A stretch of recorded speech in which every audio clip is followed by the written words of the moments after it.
My name is Choma Sophia and this is Group 8's broadcast seminar presentation. Our topic is news programming and department. What are the issues in the face of convergence?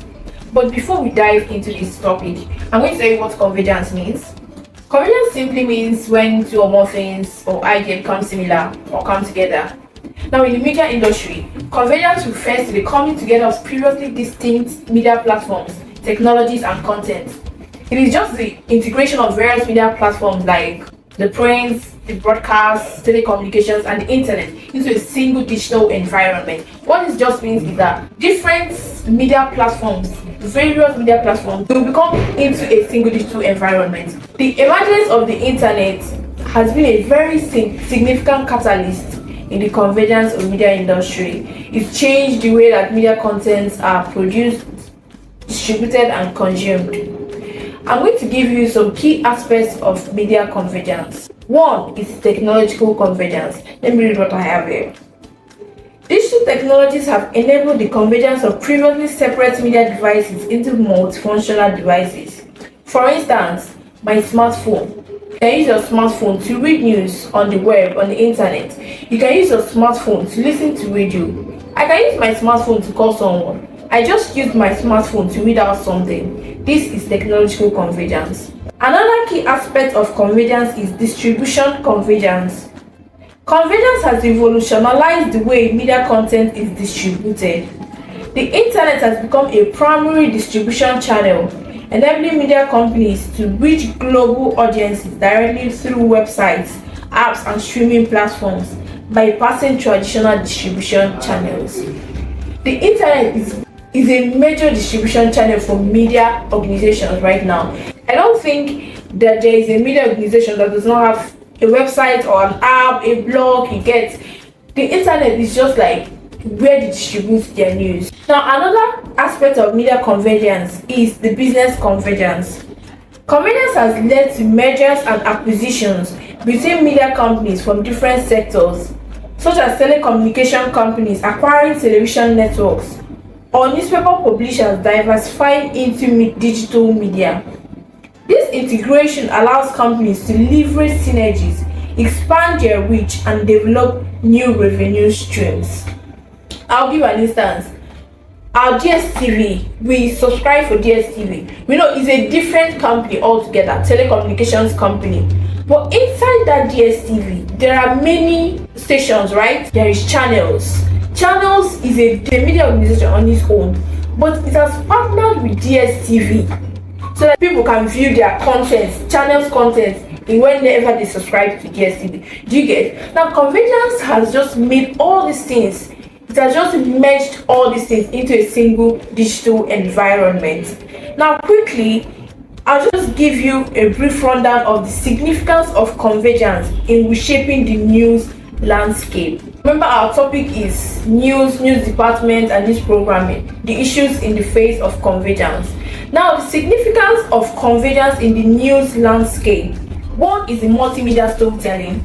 Two is the citizen journalism and user-generated content. Three is the democratization of news production. The fourth is the audience engagement and interactivity. You ask why I'm just giving the brief rundown, why I'm not explaining. Yeah, I'm going to give a chance for my colleagues to explain. They will come right here and they will explain this to you. News is the breath of civic life, the oxygen of a free society. James Hogg. Now imagine the world without the news. This is why Jeff says, the news is not a report on the world. The news is the world. Hi, I am Godwin Favor Somtochukwu, and I welcome you to the front line of knowledge, where curiosity meets clarity. Today we are embarking on a journey, and if I were you, I'll get my notepad. We'll be learning everything there is to know about the news department, its function, and the essence of journalistic ethics in the news department. Before we discuss the news department, let's find out what the news is. Now, the news is a timely and accurate account of an event that is relevant to the society. Now, what is the news department? The news department is a relevant, essential, important part of any media organization charged with the responsibility of gathering, reporting, and disseminating news to the public. Now let's talk about the functions of the news department. 1. News gathering. The news department is responsible for sourcing for information that is timely, accurate, and relevant to the public. Now, they do this by conducting researches, interviews, ensuring that these reportages are actually factual and devoid of subjectivity. 2. Selecting the news. Now, I know that most stories could pass off for a news, but not all stories are relevant to the society. The news department are responsible for ensuring that certain stories are selected because they are of interest to the society.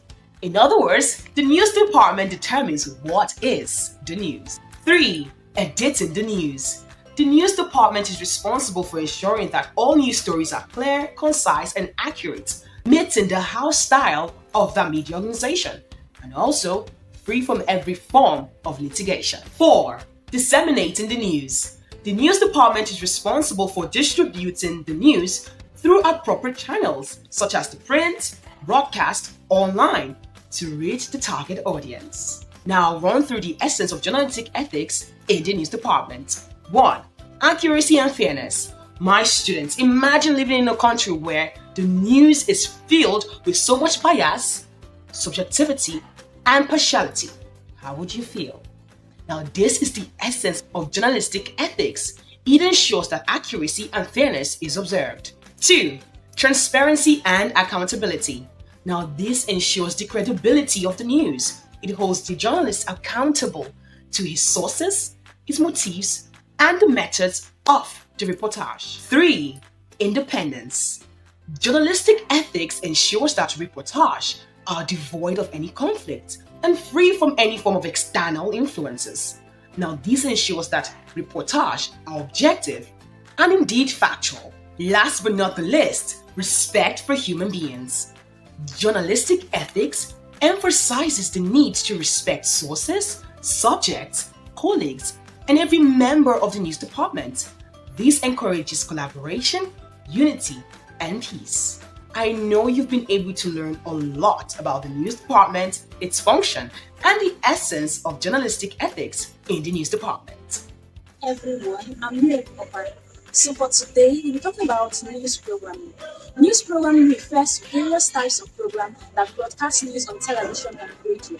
This could be commentary, documentary, interviews, vox pop, talk shows, current affairs shows, panel discussion, investigative reports, or feature stories. This program can exist in various types of formats. It could be in features format, it could be soft news, it could be hard news. News programming is often produced by dedicated news department within a broadcast station. Journalists and reporters in the broadcast station team up and come together to create these shows. Examples of these programs are the one evening news on stations like CNN. The primary reasons for this program is to inform the public about current events, providing accurate and unbiased information about what is happening around the world. Furthermore, most of these programs they seek to explain current events, providing context and analysis for viewers to watch. It also provides in-depth coverage of important issues, exploring all sides of the story and providing multiple perspectives. Finally, this news program strives to engage viewers and provide them with compelling content to keep them engaged and glued to the station. My name is Jessica Okwegbu. I'll be taking us on news programming as the production and broadcasting of news content. What do we mean by news programming as the production and broadcasting of news content? It is the creation and the distribution of news content, whereby news is gathered, written, edited, and then distributed through various media channels to the audience. So we have 4 different types of news programming, which are segments, special reports, news shows, and documentaries. What are segments? Segments are a type of news programming which focuses on specific issues or specific topics in the news, which might be the weather forecast, sports, so on and so forth. We also have special reports. Special reports give an in-depth coverage of a specific issue or a specific topic. They could be the police, the government, they could be the health sector and various types, etc. We also have documentary. Documentary give an in-depth coverage of what happens in society. It could be hours long. You have interviews with experts, eyewitnesses, archival footages, etc. Lastly, we have the news shows. News shows air regularly, weekly, monthly, or daily. They focus on different areas in the society, which could be financial issues, economical issues, political issues, and so on and so forth. Hello everyone, my name is Perpetua Ibe, and I'm going to be taking us on convergence in news and news programming. But first, we're going to look at what media convergence is. Media convergence simply refers to the blending of different types of mass media, such as the print media, the broadcast media, and the online media, into an interactive digital platform. This results to the combination of three C's, which are communication, computing, and content. A very good example of media convergence can be seen on the smartphone we use today. In this single device, we have e-books, streaming websites, we have mobile apps, and so on and so forth. These are what media convergence or convergence has brought to us today in communication. Convergence in news involves the integration of text, images, and multimedia to provide a more comprehensive and engaging news experience. This integration encompasses the synergy of television, radio, print, and online platforms, facilitating comprehensive approach to news reporting. Convergence has significantly blurred the lines between traditional news outlets and entertainment programs. Traditional news outlets now embrace online platforms incorporating elements of entertainment to engage a broader audience.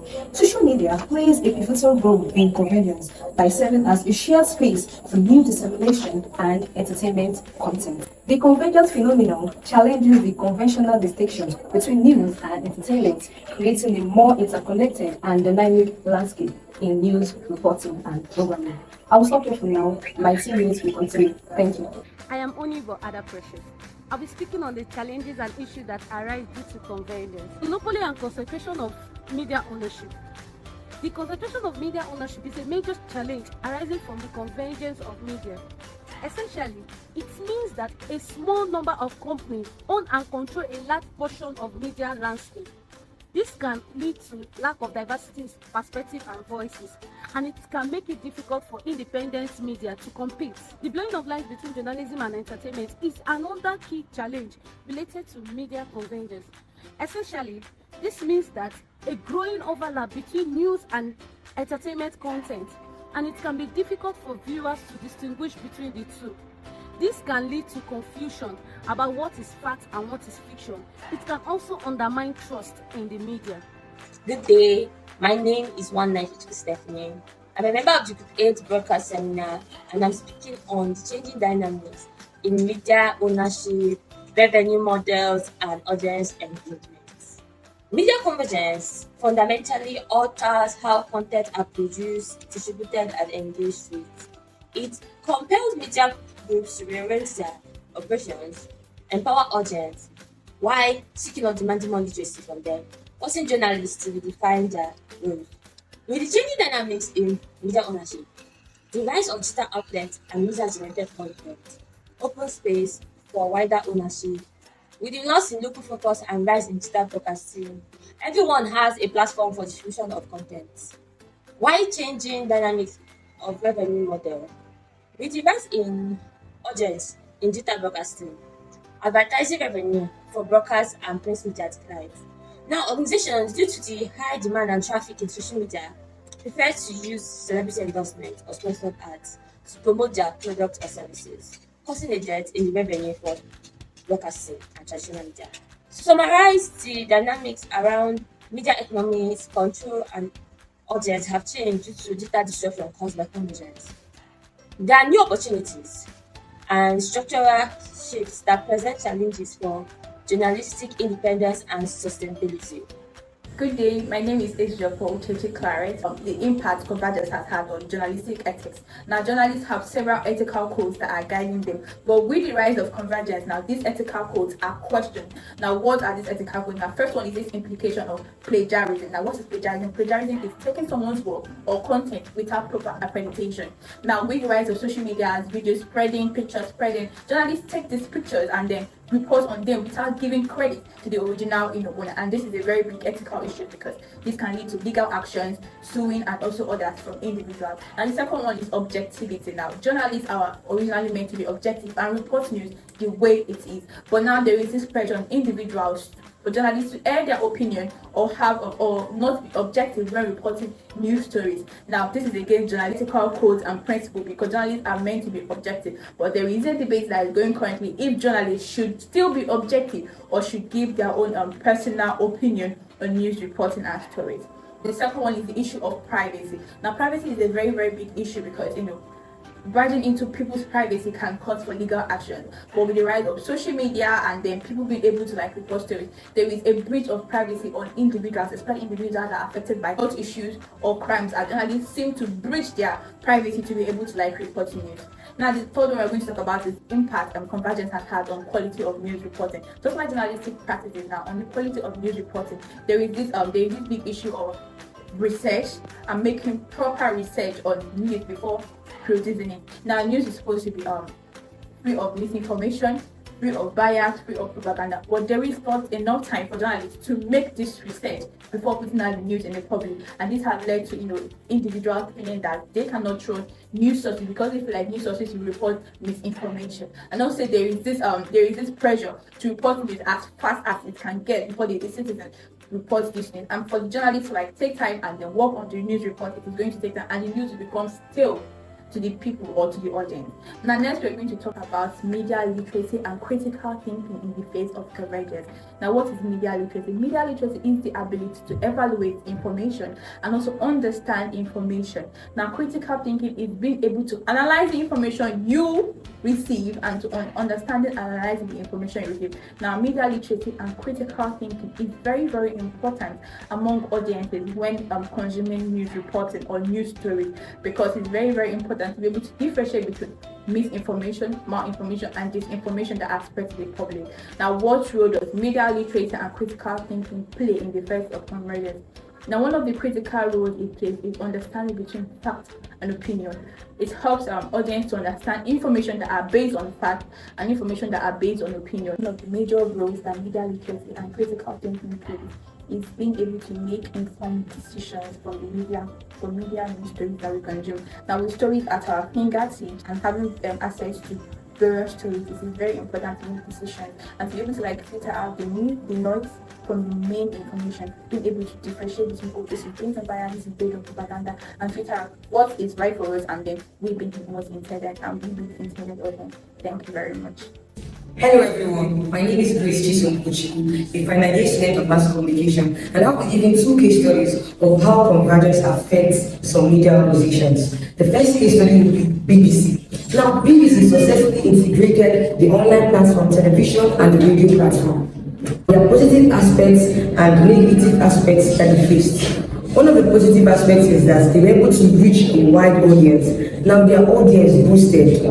When they merged the online platform, the radio and the television, their audience boosted. Secondly, the interactive section, they're able to interact with their audience, get their reviews, know what they are doing wrong and improve on it, know how to improve on their services. Now that interactive section made them able to develop more ideas, get ideas from their audience, from their customers. Now also we are having two negative aspects. One negative aspect was that there was a decline in the print revenue, in the sense that as we had the online platform, video and all that, people left and abandoned the print, which involves newspaper, books, magazines and all that. We are in the digital era, so many people are going digital. In fact, almost everyone has gone digital. Even our old parents, even our grandparents are now using iPhones, they're not using Android phones. So nobody wants to have a book, and even we now have online schools. You can decide what to go to school, you can decide to just learn everything online. Now this was what reduced the print revenue, the money coming out from there, the finances coming out from there, it's all reduced. Secondly, there were job losses in the print revenue, in the sense that all the jobs, distribution, production, it was no longer going well. So many people lost their jobs. People were not really getting work, they were not able to reach more people because of the convergence. So that is it. Secondly, the second case of the New York Times subscription model. Now they successfully integrated and even they created and implemented a subscription model which they use. And one good thing is that they still maintain quality journalism, all the journalistic standards, the conduct, the rules and regulations, the code of conduct, everything they maintained it. This was one good thing they were able to achieve, in as much as they deconverged the online, the radio, the television, and even implemented the subscription model. Now, these are the two case studies I will be teaching you on, and I'm sure that with these I've enlightened you. Thank you so much. The rapid convergence of media platforms has transformed news organizations Altering information dissemination and consumption. This section looks into a relevant case study involving The Guardian. These examples highlight the profound impact of convergence on news programming, audience engagement, and the dynamics within the news department. Through these case studies, we will explore the positives and negatives that accompany convergence, revealing its complex influence on today's media landscape. The Guardian's open journalism model. The Guardian enhanced convergence by adopting an open journalism model, encouraging reader participation and leveraging social media for news gathering and distribution. This approach led to a wider range of perspectives, but also raised concerns about ensuring accuracy and filtering user-generated content. Amongst its positive aspects include diverse perspectives. Leveraging social media and user-generated content facilitated real-time reporting and interaction with the audience. The negative aspects of this case study involve verification challenges. Relying on user-generated content poses challenges in verifying accuracy and authenticity, potentially leading to misinformation dissemination. Quality control.